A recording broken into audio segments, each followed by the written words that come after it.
ሰላም ጤና ይስጥልኝ ክብራና ክብራት የዚህ ቻናል አድማጭ ተመልካቾች እንዲሁም በዓለም ዳርቻ ለምትገኙ የሰው ዘር በሙሉ ሰላማችሁ ይብዛል እያልኩኝ ዛሬ የእናቴ ልጅ የተሰኘ ልቦለድ መጣጥፍ እዚህ ጋር የማጠቃለያው ላይ ደርሰናል። እስከ ቪዲዮ ፍጻሜ አብራችሁ እንድትሆኑ በአክብሮት እጠይቃለሁ። ይህንን ቪዲዮ ስትጀምሩት በሼር በላይክ እንዲሁም ሀሳብ አስተያየታችሁ ምን ተማራችሁበት የሚለውን በኮሜንት አስቀምጡልኝ። እስከ ቪዲዮ ፍጻሜ ድረስ አብራችሁ እንድትሆኑ በአክብሮት በትህትና እጠይቃለሁ። እኔ ወደ ታሪኩ አመራለሁ። አብራችሁ ይሁኑ። ሁሉም ነገር አላፊ ነው። አነሰም ከበደም ሄደ። አንተ ላይ የመጣው ነገር እንደተጫነህ አይቀርም። በቃ አልቆልኛል። ከእንግዲህማ ምንም ነገር አይስተካከልልኝም። ይሄንንም ልወጣው አልችልም። ሞት ይሻለኛል፣ ወይንም ብንብዬ ከሀገር ለቅቄ ልጥፋ። አንተ የዚች ዓለም ነገር ቀድሞ ከገባህ ረጋ ሰከን ብለህ ነገሮችን ማለፍ መሞከር አለብህ። ነገሮችን ሁሉ ለፈጣሪ እየነገርክ በጸሎት መተንጋት እና የሚሄድንበትን የነበረውን መንገድ በድጋሚ ማጤንና ነገሮችን መፍትሄ መስጠት ነው። ከዛ ሁሉም ነገር ጊዜውን ጠብቆ እንደመጣ ይሄዳል። ይህንን በራሴ አይቼዋለሁ። እናቴ ለኔ የነበራት ጥላቻ የተሳሳተ መሆኑን በጊዜ ሂደት ተረድታለች። የጠፋው አባቴ ተገኝቷል። አቤል ሁሉንም ነገር በእኔ ማማካኘቱ ጉዳይ እስከ መጨረሻው ተነቅቶበታል። ለገንዘብና ለሀብት ያን ያክል ጉጉት ባይኖረኝም ቤተሰቦቼ ተስማምተው ባለሀብት አድርገውኛል። እናም ከመወዳት ልጅ ጋር ቃል ኪዳን አስረናል። ይህ ሁሉ የሆነው የመጣብኝን ነገር ፊት ለፊት በመጋፈጤና በመቻሌ ጭምር ነው። አቤል ከቀጠረልኝ ነፍስ ገዳይ ጋር አባታችን በቀላቀለው ጊዜ የገዛ ተባባሪው ላይ ጉዳት ማድረሱን ሰማሁ። ነገር ግን ቤተሰቦች ስህተት የሰሩ መሰለኝ። አቤል እውነቱን ስላወጣበት ልጁን ደብድቦ እንዳልነበር ቢያደርገውም አባቴ ግን ልጁን እንዳየው አፋፍሶ ወደ ሕክምና መስጫ ጥሎት መምጣቱን ነገሩኝ። በጣም ነበር የደበረኝ። ስለ አቤል ስጠይቅ በእናቴ ውሳኔ መሰረት በረራው ሳይስተጓጎል በበነጋታው ወደ ሳውንዲን እንዲሄድ መደረጉን ነገሩኝ። ማመን አቃተኝ። የእናቴ ውሳኔ ለጊዜው አሳመመኝ። እንዴት አደርጋለች ብዬ ተበሳጨው። ልጁስ ድኖ ሲወጣ ምን ሊፈጠር ነው? መቼስ ጠላት መግዛታችን አይቀርም። አቤል ከሚሄድ ይልቅ ቢታሰር ነበር የምመርጠው። እናቴን ለማነጋገር ብሞክር አልቻልኩም።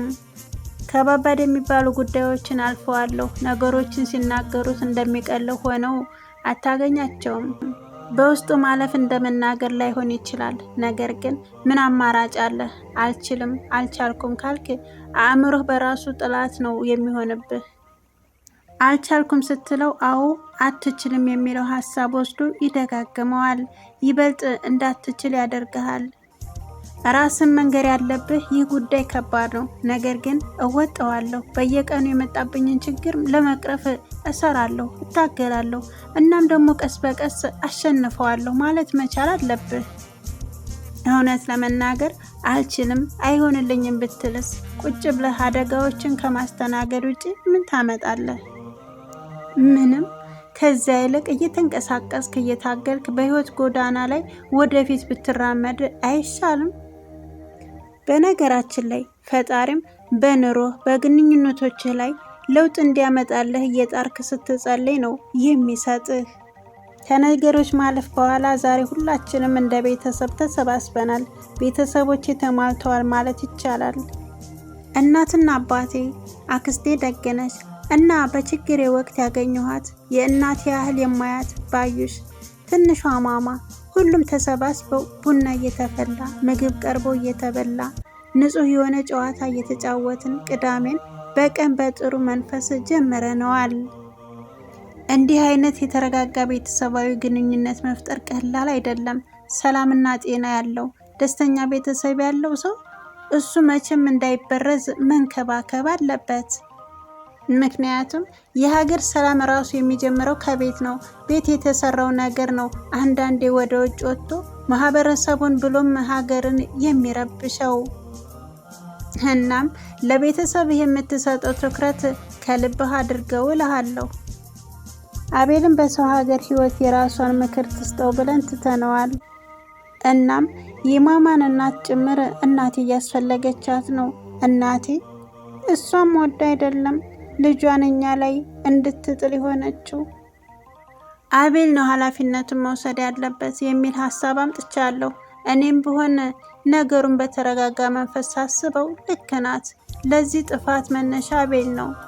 እሱ ነው መቀጣት ያለበት። ያቺ ሴት ከልጇ ጋር የሚገባትን ቦታ እንሰጣታለን ብዬ እኔም በእናትነቴ ውሳኔ ተስማማሁ። ቀንን እየተካ በሄደ ቁጥር በወንድሜ ላይ የነበረኝ የመረረ ጥላቻና ቂም እየደበዘዘ ሲመጣ ይታወቀኛል።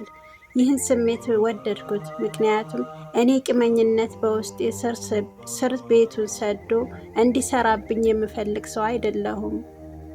መጥፎና ልክ ያልሆኑ ጉዳዮችን ጭንቅላቴ ውስጥ ጊዜ ወስደው በቆዩ ቁጥር እታመማለሁ፣ መረጋጋት አልችልም።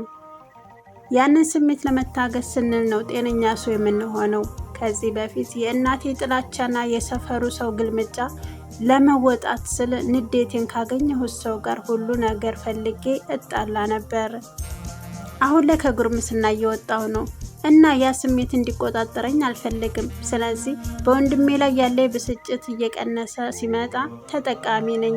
ደስታ እየተሰማኝ ነው።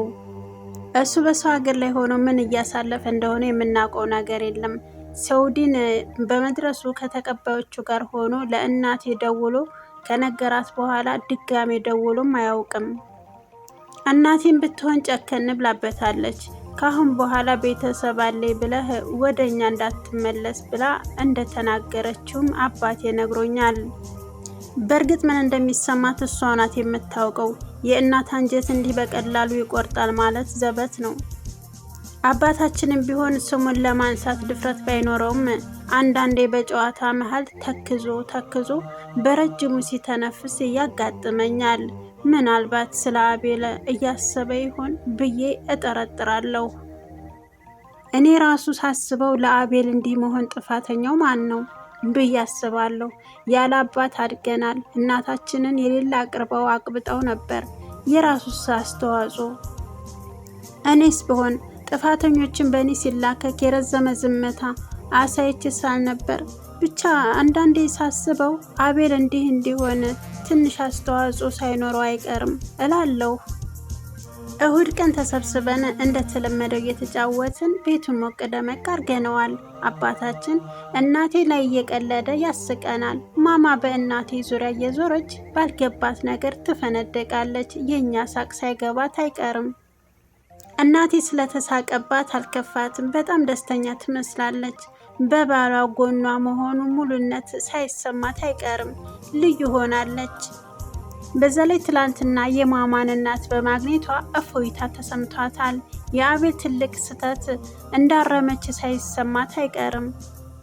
የማማን እናት ይዛት መታ በማንኛውም ሰዓት ልጇን የማየት መብት እንዳላት ነግራ፣ ነገር ግን ሕፃኗ ከኛ ጋር መኖር እንዳለባት አስረድታታለች። እሷን ብትሆን ለልጇ ያን ያክል የምትጓጓ መስላ አልታየችኝም። እንዲህ መሆኑን የፈለገች ነው የምትመስለው። ይህ በራሱ ለእኔም እንደ ግልግል ነው። በአራስነቷ የተረከብኳትን ስንት ነገር ያየሁባትን ልጅ ልውሰድ ብትል ምን እንደሚሰማኝ አላውቅም። ማማ ለእኔ ትምህርት ቤቴ ናት። በእሷ የተነሳ ራሴን ገዝቻለሁ። ስለ ዓለም ክፉና ደግ አይቻለሁ። ማጣት ምን ያክል እንደሚፈትን ገብቶኛል። ብቻ ብዙ። ዛሬ ላይ ግን በዛ ሂደት ውስጥ ስንት የምወዳቸውን ሰው አውቄያለሁ። ለየት ባለ መልኩ ባዩሽን የክፉ ቀኔ፣ ብሌኔን ፍቅሬን፣ የወደፊት ሚስቴን፣ የአይኔ ማረፊያ፣ የልቤ ምት፣ የህይወቴ ቅመም ማጣፈጫዬ ብሌኔ ውዴን ብሌኔ ስሟን እንኳን ስጠራው የሆነ መዓዛ ከአፌ ውስጥ አብሮ ያውደኛል። ብሌኔ።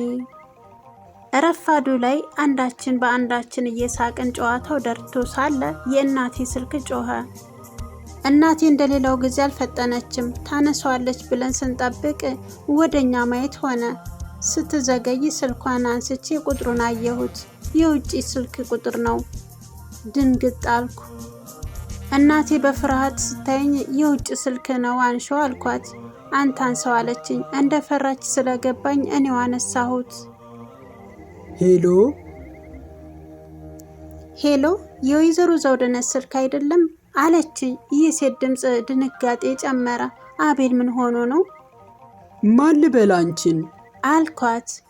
ዲና እባላለሁ። ከሳውዲን ነው የምደውለው አለችኝ። እሺ ምን የተፈጠረ ችግር አለ?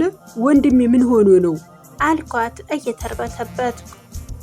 እናቴ ስታቃስት ሰማኋት። ዞሬ ሳያትን በዋ ቀድሟል። አረ ተረጋጋ፣ እሱ ምንም አልሆነም። እኔ ፍቅረኛው ነኝ። ያው ብቻ ስለናንተ ብዙ ጊዜ ያወራኛል እና ዛሬ አበረታትቸው አብረን እናወራለን ብዬ ነው በስንት መከራ የደወልኩት አለች ፈጠን ፈጠን ብላ። ድምፁን መስማት እንችላለን አልኳት።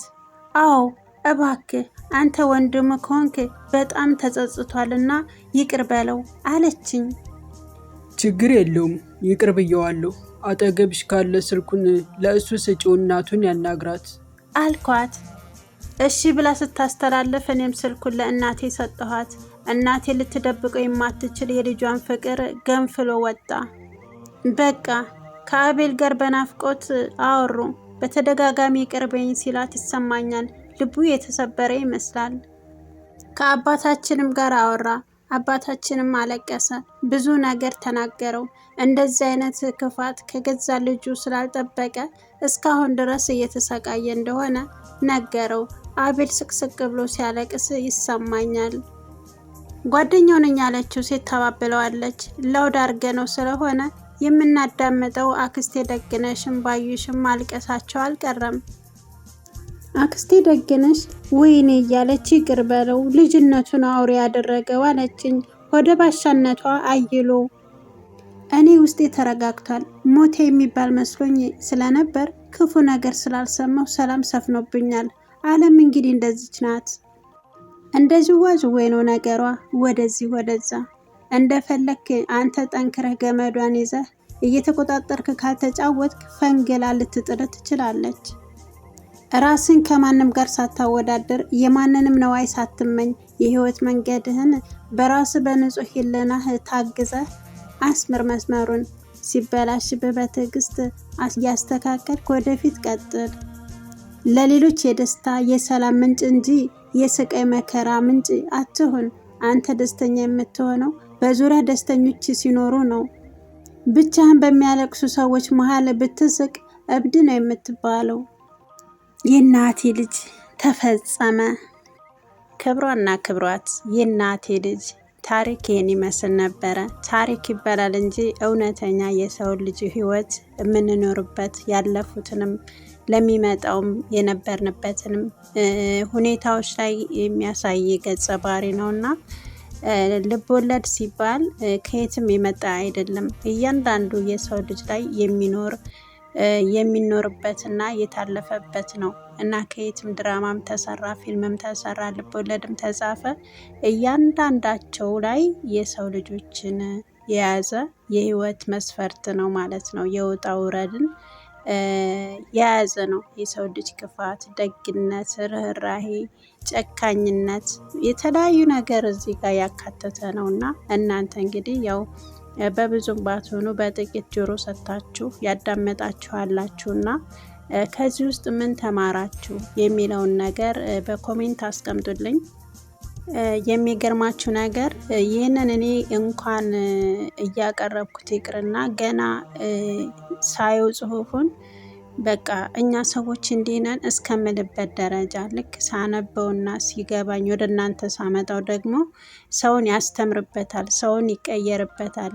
ምናልባት ክፉ ከሆነን ከዛ ሰውዬ ደግነትን እንድንማር ያደርገናል። ትዕግስት ከሌለን ከዛ ሰውዬ ትዕግስት፣ ለሰው እንኳ ባንኖር ለሰው እንዴት መኖር እንደምንችል ራሳችንን በሚመጡብን ነገሮች ውስጥ ቻሌንጆች ሲገጥሙን የችግሮች ቻሌንጆች ሲገጥሙን እንዴት ብለን እናልፋቸዋለን የሚለውን ነገር ራሳችንን ከሰው ሳይሆን ከራሳችን ጋር በማወዳደር የተለያዩ ነገሮች እንኳን ሲመጡብን ያንን በትዕግስት እንደምንሰራው የተበላሸውን ማስተካከል የምንችልበትን ነገር እዚህ ጋር ተቀምጦልናልና በእንደዚህ አይነት ሁኔታ የዛሬውን እንግዲህ የእናቴ ልጅ ታሪክ እዚህ ጋር ተፈጽሟል።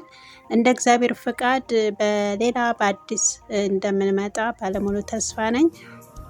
ይህንን ቪዲዮ ከሰማችሁ ሁላችሁም ሼር፣ ላይክ እያደረጋችሁ የተማራችሁበትን ደግሞ ሀሳብ አስተያየታችሁ ለእኔ መሰረቴ ነው እና ይህ ቢሆን ይሄ ነው የምትሉም ሀሳብ ካለ የማስተካከላቸው ነገሮች ካለ ብትለግሱኝ መልካም ነው። እንዲሁም ደግሞ ዲፋት ይህንን ብታደርጊ ይህን የተሻለ ይሆናል የምትሉትም የተለያየ አስተያየት ልቀበል እችላለሁ እና መጻፍ አስተያየታችሁን አትዘንጉ። ያው እኔ ግን ያው ከልብ ወለድ ውስጥ አልወጣም፣ እዛው ውስጥ ነኝ። በሌላ በአዲስ ልብ ወለድ እስከምንመጣ ቸሩ ሁሉ ይግጠመን። አገራችን ኢትዮጵያን ሰላሟን ይመልስልን። እወዳችኋለሁ፣ አከብራችኋለሁ። የፈጣሪ ሰላም ከሁላችን ይሁን።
ትመጫለሽ ብዬ ሳይማዶ ሳይማዶ ሳይማዶ